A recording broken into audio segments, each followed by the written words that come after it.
Hi, this is Miss Kloss. I'm going to be presenting a book called The Name Jar, and I have permission from Scholastic to present this. Hi, second graders, it's Miss Kloss. I miss you guys so much. So I'm going to do my first read aloud by video for you guys, and this one is called The Name Jar. It's by Yangsook Choi, and there's a little girl. Her name is Eunhae, and she's from Korea, and she's new in the United States. And I want you to listen to see how she becomes a new student in a new school, and what's special about her name, and how she learns that every name is special. So listen in. The Name Jar, Yangsook Choi.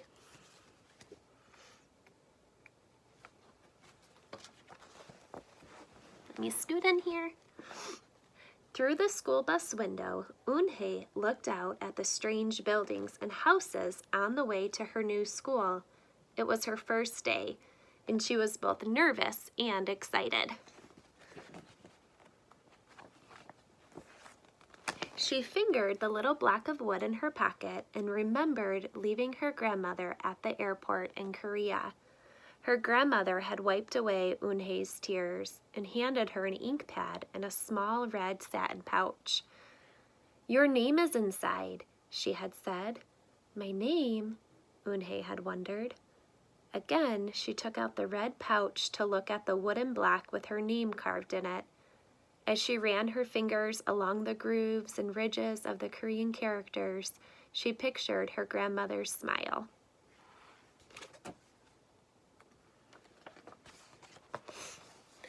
"Is that the thing for show and tell?" a boy asked Eunhae, surprising her.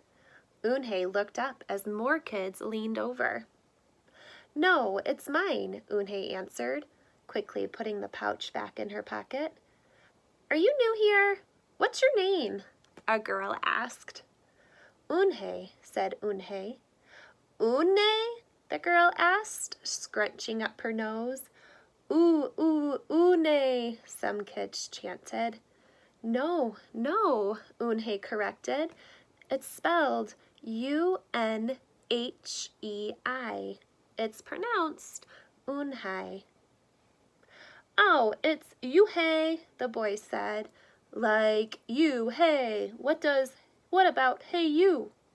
Just then, the bus pulled up to the school and the doors opened. Eunhae hurried to get off. "Yuhei, bye-bye," the kids yelled as she left. Eunhae felt herself blush. It's terrible. Here they are in class now. Eunhae stood in the doorway of her new and noisy classroom. She was relieved that the kids on the bus had gone to other rooms, but her face still felt red. "Aren't you going in?" asked a curly-haired boy with lots of dots on his face. "You're the new girl, right?" he asked cheerfully. Eunhae nodded, and before she could walk away, the boy took her hand and pulled her through the door. "Here's the new girl," he announced so loudly that the teacher, Mr. Cocotos, almost dropped his glasses. Mr. Cocotos thanked him and greeted Eunhae. "Please welcome our newest student," he said to the class. "She and her family just arrived from Korea last week." Eunhae smiled broadly and tried not to show her nervousness. "What's your name?" someone shouted. Eunhae pictured the kids on the bus. I haven't picked one yet," she told the class, "but I'll let you know by next week." As Mr. Cocotos showed her to her desk, she felt many round, curious eyes on her. "Why doesn't she have a name?" she heard somebody whisper. "Maybe she robbed a bank in Korea and needs a new identity," a boy replied.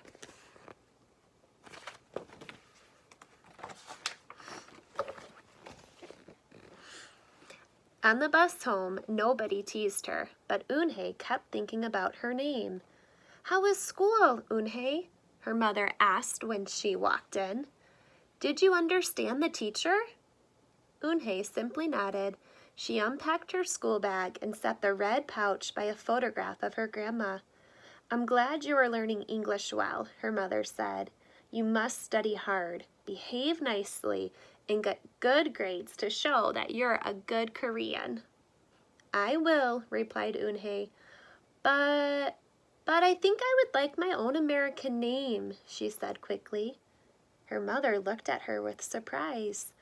"Why? Eunhae is a beautiful name. Your grandma and I went to a name master for it." "But it's so hard to pronounce," Eunhae complained. "I don't want to be different from all the American kids." "You are different, Eunhae," her mother said. "That's a good thing." Eunhae just wrinkled her nose.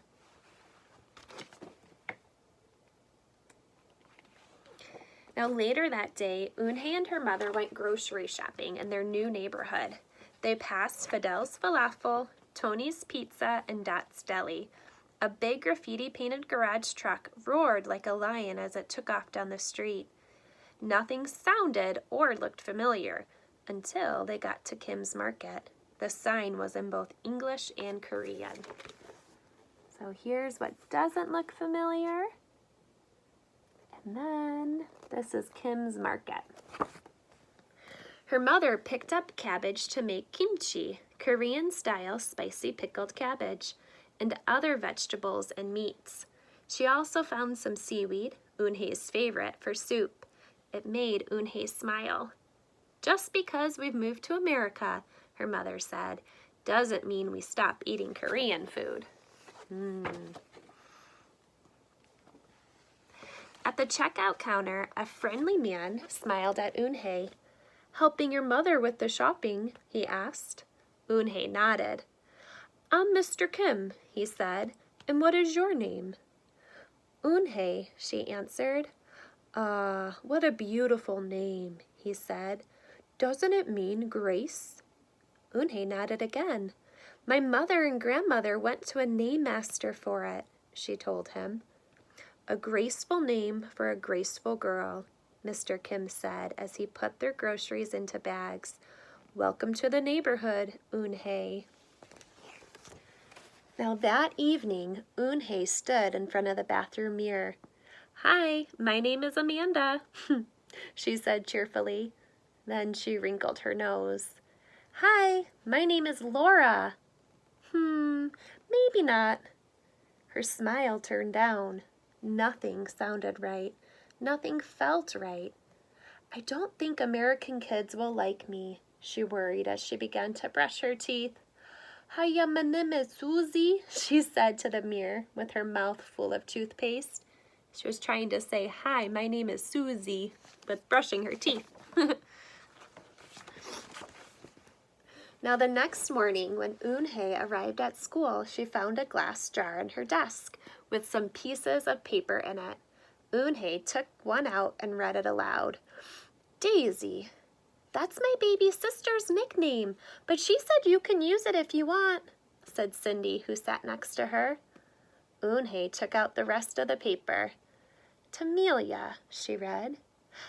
"I got it from a storybook," said Nate. "She was smart and brave." Eunhae nodded and unfolded another piece. "Wednesday?" "Yeah, you came here on Wednesday," said Ralph. "Thank you for your help." A smile spread over Eunhae's face. Ralph quickly said, "We'll put more names in. You can pick whatever you like, or you can pick them all, and you'll have the longest name in history."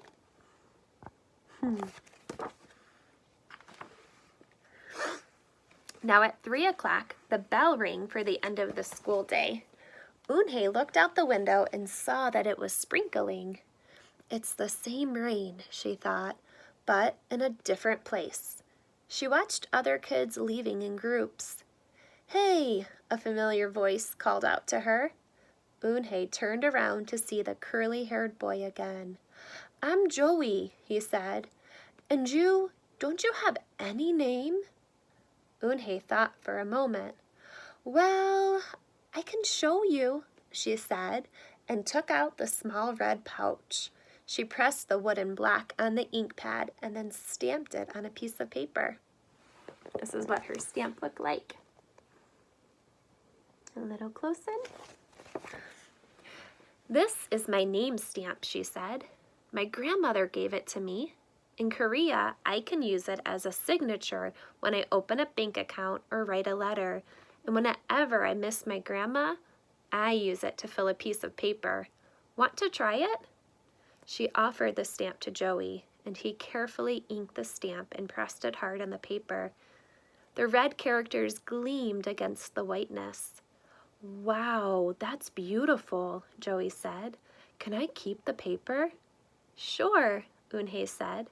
And then the two of them shared her umbrella as they walked to the school bus.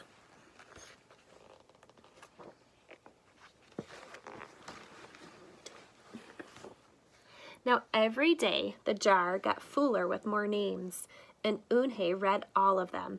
She found a few names she liked: Miranda, Stella, Avery. They sounded interesting. I hope you choose the name I put it in. I hope you choose the name I put in, Marco told her at snack time. I've put in 3 more, said Ralph. Madison, Park, and Lex. They're my favorite street names. Maybe you should close your eyes and draw a name, Rosie suggested, but Ralph frowned. That's silly. What if she doesn't like the name she draws? Well, we didn't get to choose our names when we were born, did we? Rosie argued. Everyone thought about this.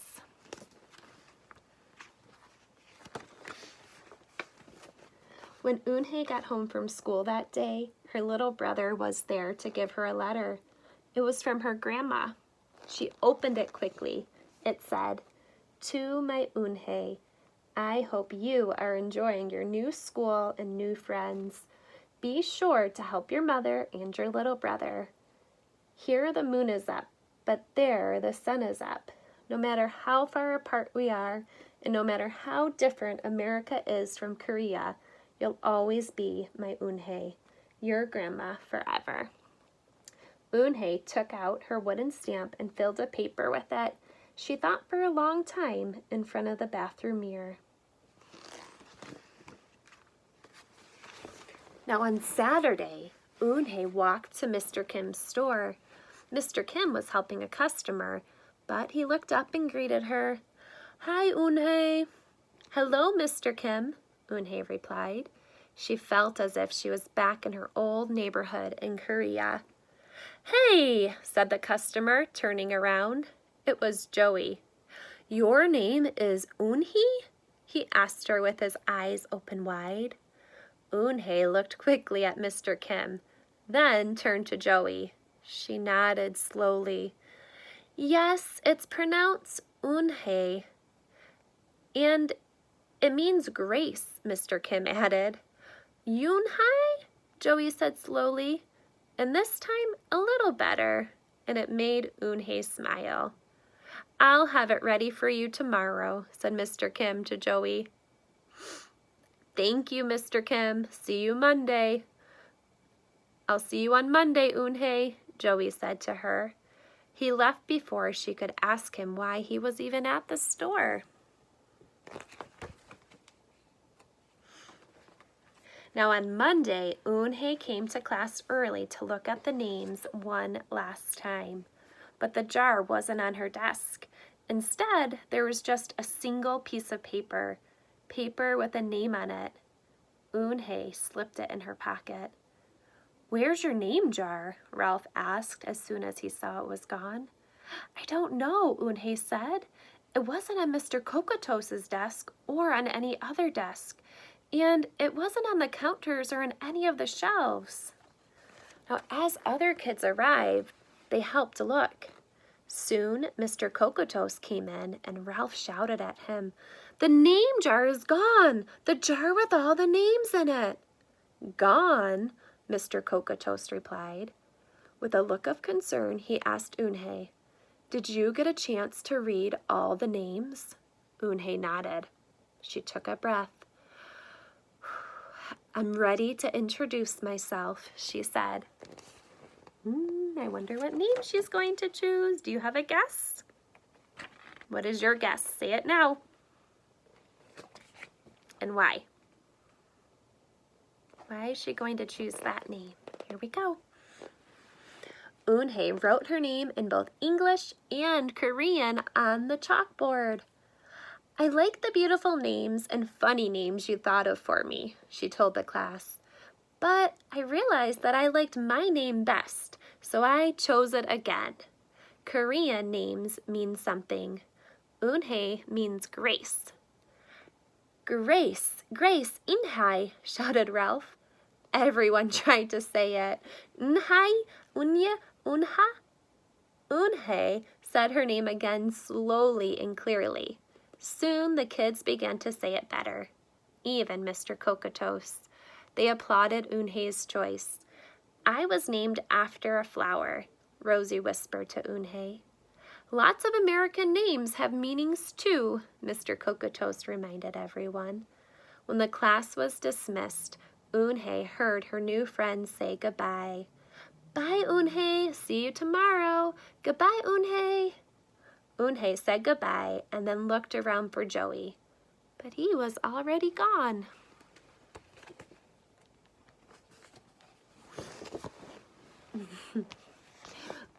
Can you see? There we go. Eun-hye, Eun-hye, come downstairs, Mother called up to Eun-hye. Your friend is here. Eun-hye rushed down to see who she meant. There stood Joey, and in his arms was the name jar. Let me make sure you can see this. There we go.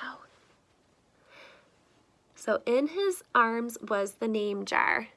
Where did you find it? Asked Eun-hye breathlessly. Joey looked embarrassed. Well, I took it, but only because I wanted you to keep your own name, and you did. He reached in and pulled out the names. Do you want to keep them? He asked. Thank you. I'll keep them as a souvenir, Eun-hye said happily. Then she pulled out the piece of paper from her pocket. Do you want this back? Joey grinned. You can keep it. I'll return the name jar to the class.